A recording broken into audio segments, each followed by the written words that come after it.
ચરોતરમાં તમાકુના ભાવ જાહેર. ગત વર્ષની સરખામણીએ ઉત્પાદન ઓછું અને ભાવ ગત વર્ષ જેટલો જ રહેતા ખેડૂતોમાં ખુશી તો વ્યાપી છે, પરંતુ ઓછા ઉત્પાદનને લઈ ખેડૂતો નિરાશ પણ થયા છે. ચરોતરમાં તમાકુના પાકને કાચા સોના તરીકે ઓળખવામાં આવે છે.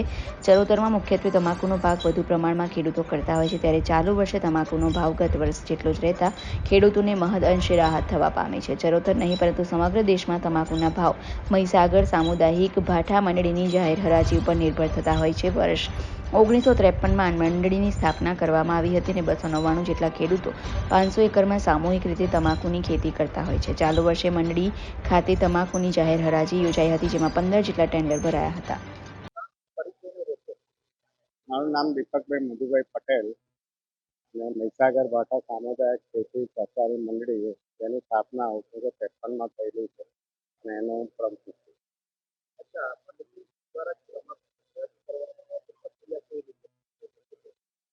પ્રક્રિયામાં એવું છે કે જે તમાકુનું ઉત્પાદન થાય એ અમે અમારા 10 ટુકડીમાં 30 ગોડાઉનમાં એ તમાકુનો ઉત્પાદન એમાં ભરી અને પછી એમને ટેન્ડર પ્રક્રિયામાં ડેટ નક્કી જાહેર કરી અને પછી એમાં ટોટલ આખા ગુજરાતના કે આપણા ભારતભરમાંથી દરેક વેપારીને અમે ટેન્ડર મોકલીએ છીએ અને એ જે ડેટ અમે જાહેર કરી એ ડેટે ઓલ ઓવર ઇન્ડિયામાંથી બધા વેપારી આવીને ટેન્ડર ભરે છે અને આજે 27/3/24ના રોજ એનું અમે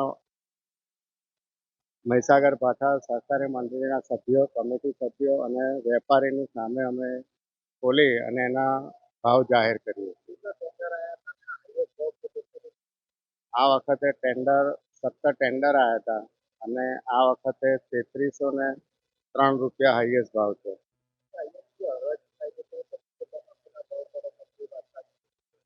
આમ જોવા જાય તો એશિયામાં સામુદાયિક સહકારી ખેતી મંડળી ખેડૂતોથી ચાલતી અને 299 ખેડૂત થકી આ એશિયાની એક જ માત્ર એવી મંડળી છે અને એના ભાવ પડ્યા પછી જ ઓલ ઓવર ઇન્ડિયામાં એના ભાવ પડતા હોય છે.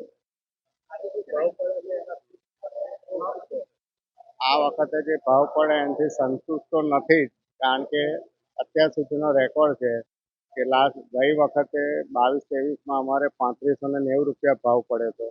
આ વખતે એક તો તકલીફ એવી છે કે અમારું આખું ટેન્ડર કોઈ બી વેપારીએ ભર્યું નથી. 10 લોટ છે, એમાં વેપારીને જેટલી એની પૈસાની કેપેસિટી હોય એ પ્રમાણે 1 લોટ કે 2 લોટ દરેક વેપારી એક જ લોટ ભર્યા છે.